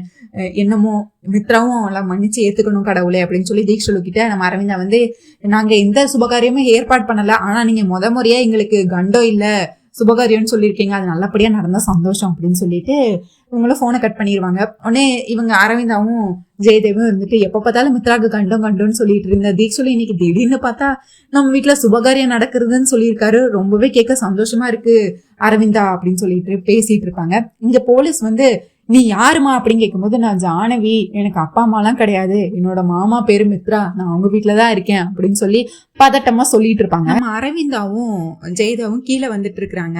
கீழே வந்துட்டு இருக்கும் போது இவங்க 4 பேரும் நின்று நம்ம லட்சுமி வந்து வாசலையே எதிர்நோக்கிட்டு இருக்காங்க. ஜானு எங்கடா போனா வருவாளான்னு சொல்லி ரொம்ப சோகமா அழுகிற மாதிரி நின்று பார்த்துட்டு இருக்காங்க. விவேக்கும் வந்து வெளியே தேடி போயிருக்காரு. வேற யாருக்காவது ஃப்ரெண்ட்ஸுக்கு கால் பண்ணலாம்னு சொல்லிட்டு கால் பண்ணி பார்த்துட்டு இருக்கிறாரு. அவருக்கும் எதுவுமே தெரியல. அவரும் வந்து விசாரிச்சுட்டு இருக்கிறாரு, ஒருத்தர் யார் வீட்டுக்கும் வரல அப்படிங்கிற மாதிரி சொல்லிட்டு இருக்கிறாங்க. நம்ம அரவிந்தா வந்து தீக்ஷலு கால் பண்ணியிருந்தாங்கம்மா அப்படின்னு சொல்லி லட்சுமிகிட்ட சொல்றாங்க. ஆனா அவங்க எதுவுமே கண்டுக்காம ரொம்ப எதையோ யோசிச்சுட்டே இருக்கிறாங்க. என்னாச்சு லட்சுமி, எதுக்கு நீ கவலையா இருக்க, என்ன ஏதாவது பிரச்சனையா, ஏதாவது ஆயிடுச்சு அப்படின்னு கேட்டுட்டு இருக்கிறாங்க. இல்ல ஜானு வந்து வெளியே போனா, என்ன நடந்துச்சுன்னு தெரியல, அவ இன்னும் வீட்டுக்கு வரல, எனக்கு மனசுக்கு ஒரே பதட்டமா இருக்கு அப்படின்னு சொல்லி இவங்க பதட்டப்பட்டு இருக்கும்போது விவேக் வராரு. அண்ணி அப்படின்னு பேச வராரு. பக்கத்துல அரவிந்தன் நின்னோன்னா ஸ்டாப் ஆயிடுறாங்க. உடனே என்னடா ஏதோ சொல்ல வந்தல சொல்லுன்னு கேட்கும்போது, ஜானு வந்து ஃப்ரெண்ட்ஸ் வீட்டுக்கும் எங்கேயும் போலையா அண்ணி, நான் எல்லா ஃப்ரெண்ட்ஸுக்கும் கால் பண்ணி கேட்டுட்டேன், எங்க போனாலும் தெரியல, உங்ககிட்டயே எதுவும் சொல்லலை, என்கிட்டயே எதுவும் சொல்லலை, எங்கதான் போயிருப்பாளோ அப்படின்னு சொல்லிட்டு இருக்கிறாங்க. உடனே சரி நீ கவலைப்படாத லக்ஷ்மி, ஜானு வந்துருவான்னு சொல்லி இவங்க மனசை தேத்திட்டு இருக்கிறாங்க. இந்த நேரத்துல அங்க போலீஸ் விசாரணை, அங்க வந்து நம்ம ஜானு கிட்ட போலீஸ் வந்து விசாரிச்சுட்டு இருக்காங்க. என்னம்மா நீ சொல்றதெல்லாம் எப்படிமா நம்புற மாதிரியாமா இருக்கு, நீ வந்து அவ்வளோ பெரிய அந்த லக்கி குரூப் ஆஃப் கம்பெனியோட ஓனர் உன்னோட மாமான்னு சொல்ற, அதெல்லாம் என்னால நம்ப முடியாதுமா அப்படின்னு சொல்லிட்டு இருக்காங்க. சார் நீங்க வேணா கால் பண்ணி, சரி நீ உங்களோட ஓனரோட நம்பரை கொடு, நான் உங்கள்கிட்ட கால் பண்ணி கேட்கறேன், நீ உங்களோட சொந்தக்காரங்களான்னு சொல்லிட்டு நம்ம மித்ரா நம்பரை சொல்றாங்க. உடனே போலீஸ் வந்து மித்ராவுக்கு கால் பண்றாங்க. உடனே மித்ராவும் எடுக்கிறாரு. சொல்லுங்க அப்படிங்கும் போது, நாங்க B2 போலீஸ் ஸ்டேஷன்ல இருந்து பேசுறோம், உங்களோட சொந்தக்காரங்க யாராவது ஜானவின்னு யாராவது இருக்காங்களா அப்படின்னு கேட்காங்க. அவங்க இந்த மாதிரி ஒரு இடத்துல இங்க இருக்கிறாங்க அப்படிங்கிற மாதிரி இடத்த சொல்றாங்க. அதாவது ஹோட்டல்ல இருக்கிறாங்க, ஒரு பிரச்சனை அப்படிங்கிற மாதிரி சொல்றாங்க. நான் உடனே அங்க வரேன் அப்படின்னு சொல்றாரு நம்ம மித்ரா வந்து. உடனே இங்க கீழே ஆல்ரெடி எல்லாரும் நின்று வட்டமான மாடி போட்டு பிரச்சனையை பத்தி பேசிட்டு இருக்காங்க. ஜானவி எங்க போனோம்னு தெரியல, எனக்கு ரொம்ப கவலையா இருக்குன்னு லக்ஷ்மி வந்து பேசிட்டு இருக்காங்க. மித்ரா அப்படியே மேல இருந்து வராரு. லக்ஷ்மி வா அப்படின்னு சொல்லி கையை பிடிச்சி இழுத்து கூட்டிட்டு போயிட்டு இருக்காரு. பின்னாடியே விவேகம், அண்ணா என்னாச்சு அப்படின்னு சொல்லிட்டு விவேக்கும் பின்னாடியே போயிட்டு இருக்காரு. கார்ல வந்து எதுவுமே சொல்லல, இந்த மாதிரி ஜானு வந்து இந்த மாதிரி ஹோட்டல்ல இருக்கா, மாட்டிக்கிட்டா, அந்த மாதிரி எதுவுமே பேசல நம்ம மித்ரா, அமைதியாவே இருக்காரு. உடனே நம்ம இவங்க ஜானுவை காணும், ஜானுக்கு என்னாச்சுன்னு தெரியல மித்ரா அப்படின்னு சொல்லி நம்ம லக்ஷ்மி வந்து புலம்பிட்டு இருக்கிறாங்க. ஜானு எங்க போனானே தெரியல அப்படின்னு சொல்லி. அதுக்கடுத்து பார்த்தா ஜானு கிட்ட இருந்தே ஃபோன் கால் வருது. திரும்பியும் அந்த போலீஸ்காரங்க கிட்ட இருந்து திரும்ப ஒரு வாட்டி கால் பண்றாங்க. உடனே ஏமா இங்க பார்த்தா மீடியா பீப்புள்லாம் உள்ள வர்றதுக்காண்டி வெளியே நின்றுட்டு இருக்கிறாங்க. 2 போலீஸ் வந்து லத்தி வச்சு அவங்கள உள்ள வர விடாம தடுத்து நிறுத்தி வைக்கிறாங்க. ஆனாலுமே இவங்க வந்து உள்ள போகணும்னு சொல்லி எல்லாரும் வந்து சண்டை போட்டுட்டு இருக்கிறாங்க. இந்த பக்கம் பார்த்தா லத்தியை வச்சு போலீஸ் நிக்கிறாங்க, அந்த பக்கம் பார்த்தா மீடியா எல்லாம் கேமராவை தூக்கி நின்றுட்டு இருக்கிறாங்க. இங்க பார்த்தா காருக்கு அவங்க நம்ம மனிஷாவும் தேவியானையும் காருக்கு வெளியே நின்றுட்டு இருக்கிறாங்க. அந்த ஜானு வந்து இப்ப அரெஸ்ட் பண்ணி போறத கண்குள்ளா காட்சியை பக்கத்துல இருந்து பாக்கணும் அப்படின்னு சொல்லிட்டு இவங்க வெயிட் பண்ணிட்டு இருக்காங்க. என்ன அதுக்கடுத்து அவங்க பார்த்தா அந்த மீடியா பீப்புள் உள்ள போகவே இல்லை, வெளியே நிக்கிறாங்கன்னு பாத்துட்டாங்கல்ல. இதை பார்த்தாலும் இந்த மீடியாலாம் வெறும் வேஸ்டா இருக்கு ஆண்டி, எப்ப உள்ள போய் வெளியே கூட்டிட்டு வருவாங்கன்னு பார்த்தா இவங்க உள்ளே போக மாட்டாங்க, எரிச்சலா இருக்கு ஆண்டி, என்ன ஆண்டி பண்றதுன்னு சொல்லி நம்ம தேவியானி மனிஷாவும் பேசிட்டு இருப்பாங்க. உடனே அவங்க திரும்பியும் வந்து தேவயானி அந்த ரிப்போர்ட்டருக்கு திரும்பியும் கால் பண்ணி, என்ன உங்களுக்கு உங்க சேனல் டிஆர்பி ஏற வேண்டாமா? உங்க சேனல்ல தானே ஃபர்ஸ்ட் அந்த நியூஸ் வந்து டெலிகாஸ்ட் ஆகணும். அப்ப நீங்க என்ன பண்ணணும், யார் தடுத்தாலும் அந்த இதை உடச்சுக்கிட்டு நீங்க உள்ள போகணும்ல. இப்படியே நின்றுட்டே இருந்தீங்கன்னா மற்ற சேனல்லாம் டிஆர்பி எடுத்துட்டு போயிட்டே இருப்பான். எவ்வளவு பெரிய ஹாட் நியூஸ் உங்களுக்கு சொல்லியிருக்கேன் அப்படின்னு சொல்றாங்க. நீங்க யார் மேடம் கேட்கும்போது, அதெல்லாம் உனக்கு எதுக்கு தேவை, உனக்கு உன்னோட சேனல் டிஆர்பி ஏறணுமா வேண்டாமா, ஏறணும்னா நீ உடனே இப்போ உடச்சிக்கிட்டு உள்ள போ அப்படின்னு சொல்லி தேவயானி கத்திட்டு வைக்கிறாங்க போனை. உடனே இவங்க வெயிட் பண்ணிட்டே இருக்கிறாங்க. சே, இந்த ஜானுவை வெளியே கூட்டு வருவாங்கன்னு பார்த்தா அந்த ஜானு அசிங்கப்படுறது, அந்த லக்ஷ்மியும் ஜானும் குமரி குமரி அழுகிறத என் கண்ணால பாக்கணும்னு பார்த்தா நடக்க விட மாட்டாங்களே. ஐயோ எப்பதான் வருவாங்களோ அப்படிங்கும்போது மனிஷா, ஆன்டி எவ்வளவோ பார்த்தாச்சு, இன்னும் ஒரு 5 நிமிஷம் ஆன்டி, எப்படியும் ஜானு இப்ப அரெஸ்ட் பண்ணி கீழே கூட்டிட்டு வந்துருவாங்கன்னு சொல்லி இவங்க வெயிட் பண்ணிட்டு இருக்காங்க சிரிச்சுக்கிட்டே. இங்க பார்த்தா ஜானு ஏங்க அழக ஆரம்பிச்சுக்கிறாங்க. உடனே அங்கிருந்து ஒரு கான்ஸ்டபிள் கால் பண்றாரு. சார், எங்களால ரிப்போர்ட்டர்ஸை பிடிச்சே வைக்க முடியல, அவங்க ரொம்ப உள்ள வரதுக்கு தடுக்கவே முடியல அப்படின்னு சொல்லிட்டு இருக்காங்க. இன்னொரு 5 நிமிஷம் தடுத்து வையும் அப்படின்னு சொல்லி போல கட் பண்ணிடுறாரு. என்னம்மா நீ ஏதோ உங்க சொந்தக்காரங்க வராங்கன்னு சொன்னா இன்னுமா வந்துகிட்டு இருக்கிறாங்க, இதுக்கு மேல எங்களால முடியாதுமா, இவன் எதுவும் ஒரு நாள் வந்து போலீஸ் ஸ்டேஷன்ல வந்து பேசுமா அப்படின்னு சொல்லிட்டு இருக்கேன். சார் தயவு செஞ்சு சார் நீங்க அப்படியெல்லாம் எதுவும் பண்ணாதீங்க சார், என் வாழ்க்கையே இதால நாசமா போயிடும் சார், ப்ளீஸ் சார் அப்படின்னு சொல்லி இன்னொரு வாட்டி மித்ராக்கு கால் பண்றாங்க. ஜானுன்னு கால் வருது. உடனே லக்ஷ்மி, ஜானு கால் பண்றா. ஹலோ ஜானு, எங்க இருக்கணும்னா மாமான்னு அழுதுட்டே இருக்கிறாங்க நம்ம ஜானு. உடனே ஜானு, உனக்கு என்ன ஆச்சு ஜானு, நீ எங்க இருக்க, எதுக்கு நீ அழுகிற, என்ன ஆச்சு, யாரு அப்படின்னு கேட்டுட்டு இருக்காங்க. உடனே நம்ம மித்ரா வந்து போனை பிடிங்கி, ஜானு நீ எதுக்கும் பயப்படாத, நாங்க வந்துகிட்டே இருக்கோம், நாங்க சீக்கிரமே வந்து உன்னை காப்பாத்திடுவோம், நீ எதுக்கும் கவலைப்படாத ஜானு அப்படின்னு சொல்லி நம்ம மித்ரா வந்து சொல்லிட்டு இருக்கிறாரு. உடனே இப்படி போனை கட் பண்றாங்க. பார்த்தா கார் வந்துருது, அந்த ஹோட்டல் கிட்ட வந்துடுறாங்க. வந்தோடனே நம்ம மித்ராவும் லக்ஷ்மி இறங்குறத வந்து இவங்க பாத்துடுறாங்க. நம்ம மனுஷன் தேவியனு, ஏய் இந்த லக்ஷ்மியை கூட்டிட்டு வந்திருக்கான் பாரு இந்த மித்ரா அப்படின்னு சொல்லி பார்த்துட்டே இருக்கிறாங்க. பார்த்துட்டே இருக்கும்போது நம்ம ஒளிஞ்சுக்கலாம், நம்ம பார்த்தோன்னா அவ்வளவுதான் சொல்லிட்டு பார்த்தா விவேக் இறங்கினது அவங்க பார்க்கவே இல்லை. விவேக்கும் இவங்க கூட ஏதோ இறங்கி போயிருப்பாரு, மேல வர போயிருப்பாரு. அதுக்கடுத்து இந்த ஜானு இருக்கிற விஷயம் அதுக்குள்ள எப்படி இந்த மித்ராக்கு தெரிஞ்சது, அதுவும் இல்லாம மித்ரா அந்த லக்ஷ்மியை கூட்டிட்டு வந்திருக்கான், எவ்வளவு தைரியம் பாரு அப்படின்னு சொல்லி இவங்க பேசிட்டு இருக்க. எப்படிதான் அதுக்குள்ள நியூஸ் கிடைச்சதோ, வேற யாரு, அந்த ஜானு தான் போன் பண்ணி சொல்லியிருப்பா ஆண்டி அப்படிமா, எப்படி இன்னும் கொஞ்ச நேரத்துல கீழே அரெஸ்ட் பண்ணி வருவாங்க, வெயிட் பண்ணலாம் ஆண்டி அப்படின்னு சொல்லி பேசிட்டு இருப்பாங்க. அதுக்கடுத்து இவங்க அப்படியே சைடா போயிருவாங்க. இவங்க வந்து படிக்கட்டுல அப்படியே ஏறி அந்த அவங்க அந்த ரிப்போர்ட்டர்ஸ் கண்ணெல்லாம் மண்ணை தூக்கிட்டு இவங்க உள்ள போயிருவாங்க. நம்ம ஜானு நம்ம விவேக், லக்ஷ்மி, மித்ரா 3 பேரும் உள்ள போயிருவாங்க. அதுக்கடுத்து நம்ம லக்ஷ்மிக்கு வந்து தலையும் புரியாது வாழும் புரியாது. ஏன்னா மித்ரா எதுவுமே சொல்லியிருக்க மாட்டார்ல, ஜானு இந்த மாதிரி ஒரு ஹோட்டல்ல இருக்காங்க, இந்த மாதிரி பிரச்சனை எதுவுமே. மித்ரா என்ன ஆச்சு சொல்லுங்க, என்ன ஆச்சு, எதுக்கு நம்ம இங்க வந்திருக்கோம், இங்க யாரு இருக்கா, எதுக்கு நம்ம இங்க வந்திருக்கோம்னு சொல்லி ஒண்ணு கேட்டுட்டே இருப்பாங்க. ஆனா இவர் வந்து அந்த ரூம் நம்பர் 3 322 எங்க இருக்குன்னு தேடிட்டே இருப்பாரு. அப்புறம் வந்து இந்த ஹோட்டலுக்குள்ள வந்துருவாரு. உள்ள திறந்து பார்த்தா போலீஸ் நிப்பாரு. உடனே மித்ரா, சார் நான் தான் மித்ரா அப்படிங்கிற மாதிரி சொல்லுவாரு. உடனே அக்கா அப்படின்னு சொல்லி ஏங்கி அழ ஆரம்பிச்சிருவாங்க. நம்ம லக்ஷ்மிக்கு ஹோட்டல் ரூம்ல நம்ம ஜானுவை பார்த்தோன்னா பெரிய ஷாக்கு. அவ்வளவுதான், நீ என்ன பண்ற இங்க, நீ எதுக்கு இங்க வந்த, உன்னை யார் இங்க கூட்டிட்டு வந்தா, நீ எதுக்காக இங்க வந்த அப்படின்னு சொல்லி கேட்டுட்டே இருப்பாங்க. உடனே மேடம் இங்க ரிப்போர்ட்டர்ஸ் எல்லாம் சீக்கிரம் வந்துருவாங்க, நீங்க முதல்ல இங்க இருந்து இவங்களை கூட்டிட்டு போங்க அப்படின்னு சொல்லுவாங்க. உடனே அவங்க பின்வாசல் வழியா இவங்களை கூட்டிட்டு வந்துருவாங்க. ஜானு, விவேக், அப்புறம் வந்து லக்ஷ்மி, மித்ரா எல்லாரும் வீட்டுக்கு போயிருவாங்க. அதுக்கடுத்து காருக்கு ஏற வந்துருவாங்க. கார்ல ஏறும்போது பார்த்தா இன்னுமே அந்த ரிப்போர்ட்டர்ஸ் வந்து அங்க நின்று சண்டை தான் போட்டுட்டு இருப்பாங்க. அவங்க மேலே வந்திருக்க மாட்டாங்க. உடனே இங்க பாருங்க ஆண்டி, அந்த ஜானுவை கூட்டிட்டு வந்துட்டாங்க, நம்ம பிளான் எல்லாம் ஸ்பாயில் ஆயிட்டு, இந்த மித்ரா வந்து கெடுத்துட்டான், கடைசி நிமிஷத்துல இப்படி ஆயிடுச்சு, அந்த ஜானு காப்பாத்திட்டாள், எப்படிதான் இந்த மித்ரா ஏன் தான் இப்படிலாம் பண்ணிட்டு இருக்கானோ அப்படின்னு சொல்லி இவங்க கோவத்துல இந்த மாதிரி பண்ணிட்டு இருப்பாங்க. நம்ம மனிஷாவும் தேவயானி கத்திட்டு இருப்பாங்க கோவத்துல. அப்படியே இந்த சைடு பார்த்தா இவங்க அப்புறம் தான் ரிப்போர்ட்டர்ஸ் எல்லாம் மாடியில போவாங்க. சார் எங்க கிட்ட இருந்து ஏதாவது மறைக்கிறீங்களா, நீங்க அவங்கள தப்பிக்க வச்சிட்டீங்களா, என்ன நடந்துச்சுங்க, யாரு இருந்தா அப்படின்னு கேட்பாங்க. உங்களுக்கு வந்து உங்களுக்கு யார் இன்ஃபார்ம் பண்ணாங்களோ அவங்க தான் எங்களுக்கு இன்ஃபார்ம் பண்ணாங்க, ஆனா இது ஒரு தப்பான இன்ஃபர்மேஷன், இங்க யாருமே இல்லை, நீங்க வேணா நல்லா பாருங்க, இது ஒரு ராங் இன்ஃபர்மேஷன், நீங்க எல்லாம் போகலாம் அப்படின்னு சொல்லி போலீஸ் வந்து அனுப்பி வச்சிருவாரு. உடனே வீட்டுக்குள்ள வந்தோடனே இவங்க ஏங்கி நின்று அழுதுட்டே இருப்பாங்க. ஜானு உனக்கு என்னமா ஆச்சுன்னு அரவிந்தா வந்து கேட்டுட்டு இருப்பாங்க. ஜானு என்னமா ஆச்சு, எதுக்குமா அழுகிற, என்ன ஆச்சுன்னு சொல்லி ஜெயதேவா அரவிந்தா மாறி கேட்டுட்டு இருப்பாங்க. நம்ம லக்ஷ்மி வந்து நம்ம ஜானுவை லெஃப்ட் ரைட் வாங்கிடுவாங்க. ஜானு இப்ப எதுக்கு நீ அழுதுட்டு இருக்க, நீ எதுக்கு அங்க போன, அந்த ஹோட்டல் எந்த மாதிரி இடம் உனக்கு தெரியாதா, நீ மட்டும் இன்னைக்கு மட்டும் நாங்க கரெக்டான நேரத்துல வந்து உன்னை கூப்பிடலன்னா உன்னோட வாழ்க்கையே நாசமாயிருக்கும், உன்னோட கேரக்டர் ஸ்பாயிலா இருக்கும், எல்லாரும் நீ அதுக்கடுத்து உன்னோட போட்டோ, டிவி, நியூஸ், பேப்பர்னு எல்லா பக்கமும் வந்து உன் மானமே போயிருக்கும், அதுக்கடுத்து நீ உயிரோட இருக்க முடியுமா, எல்லாரும் அதுக்கடுத்து உன்னை எப்படி பேசுவாங்க, அதெல்லாம் நினைச்சு பாத்தியா, எதுக்குடி அங்க போன அப்படின்னு சொல்லி கை நீட்ட ஆரம்பிச்சிருவாங்க, அடிக்க வந்துருவாங்க. உடனே மித்ரா வந்து தடுத்துருவாரு. இங்க பாரு அதான் எதுவும் நடக்கலல்ல, விடு லக்ஷ்மி, விடு, அவ இன்னும் வேணும்னு போகல, ஏதோ தெரியாம என்னமோ நடந்திருக்கு, என்ன நடந்துச்சுன்னு தெரியாம எதுவும் தப்பா நடக்கல, இப்ப காப்பாத்தியச்சுல, விடு விடு விடு, அவளை கொஞ்சம் தனியா விடுங்க அப்படின்னு சொல்லிட்டு இருப்பாங்க.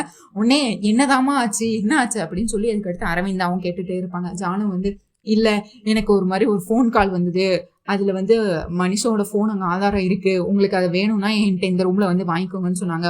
ஒரு லேடி வந்து என்னை கூட்டிட்டு போய் இந்த ரூம்ல உட்கார வச்சா, அதுக்கடுத்து நான் இங்கே ஒரு 5 நிமிஷத்துல வரேன்னு வந்தா அதுக்கடுத்து போலீஸ் வந்துட்டாங்க அப்படின்னு சொல்றாங்க. அவங்களுக்கு நல்லாவே தெரியும், எல்லாருக்குமே வீட்டுல இருக்க மித்ராவை தவிர வீட்டுல இருக்க எல்லாத்துக்குமே தெரியும் இது வந்து மனிஷா தேவயானியோட பிளான் தான், அவங்களாம் வந்து ஜானுவை சிக்க வைக்கிறதுக்காக இந்த மாதிரி பண்ணியிருக்காங்கன்னு சொல்லிட்டு உடனே சரி. உடனே அரவிந்தா வந்து ஏதோ ஒரு ஃபோன் கால் வந்துச்சு, நீ எதுக்குமா போன, எது நடந்தாலும் இனிமேல் பக்குவமா இருக்கணும், பார்த்து நடந்துக்கோ, எல்லாத்தையும் நம்பாதம்மா, சரி இந்த நேரத்துல உனக்கு எதுவும் நடக்கல, ஆனா இனிமேல் வந்து நீ ரொம்பவே ஜாக்கிரதையா இருக்கணும் அப்படின்னு சொல்லி தைரியம் சொல்லிட்டு இருப்பாங்க. அதுக்கடுத்து பார்த்தா தேவியானி மனிஷா வருவாங்க. ஓ என்ன ஆச்சு, எதுக்கு இப்போ நீ இவ கண்ணக்கசிக்கிட்டு இருக்கா அப்படிங்கும்போது அவங்க ஹோட்டலை பத்தி பேசிட்டு இருக்கும் போதே வந்துருவாங்க. ஆமா யாரோ ஒருத்தவங்க ஃபோன் பண்ணாங்கன்னா உடனே ஹோட்டலுக்கு போயிட்டாலாம், இல்லை இதெல்லாம் நம்புற மாதிரியா இருக்கு அப்படிங்கிற மாதிரி பேசிட்டு இருப்பாங்க. உடனே லக்ஷ்மி வந்து நம்ம மனிஷா முறைச்சு பார்த்துட்டு இருப்பாங்க. முறைச்சு பார்க்கும்போது ஏய் என்ன, எனக்கு இதுக்கெல்லாம் எந்த சம்மந்தமும் இல்லை, ஏதோ நான் பண்ண மாதிரி என்ன முறைச்சு பார்த்துட்டு இருக்க அப்படின்னு லக்ஷ்மி கிட்ட வாலண்டியரா போய் நம்ம மனிஷா பேசுவாங்க. நான் ஒண்ணுமே சொல்லலையே, இப்ப நீ தான் ஜானு இந்த மாதிரி சிக்க மாட்டி விடுறதுக்காக இதெல்லாம் பண்ண, நான் எதுவுமே சொல்லலையே, நீயா வந்து எதுக்கு நீ என்கிட்ட பேச்சு கொடுத்துக்கிட்டு இருக்க அப்படின்னு லக்ஷ்மி வந்து லெஃப்ட் ரைட் மனிஷா வாங்கிட்டு இருப்பாங்க.